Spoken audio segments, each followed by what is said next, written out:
Good evening বন্ধুরা, দেখো আজকে আমার বাবুর বার্থডে।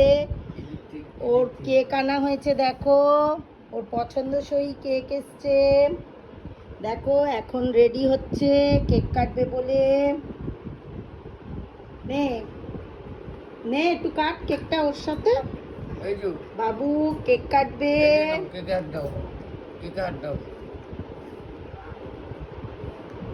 কি লক্ষ্মী মেয়ে, দেখো অপেক্ষা করছে তবু হাত মারছে না। দেখো বন্ধুরা, নিজের বিস্কুট ফেলে রেখে টোস্ট খাবে বলে কেমন হ্যাংলামো করছে। দেখো আমার মেয়ে, দেখো কি হারে লাল পড়ছে, দেখো মুখ দিয়ে টোস্ট বিস্কুট খাবে নিজের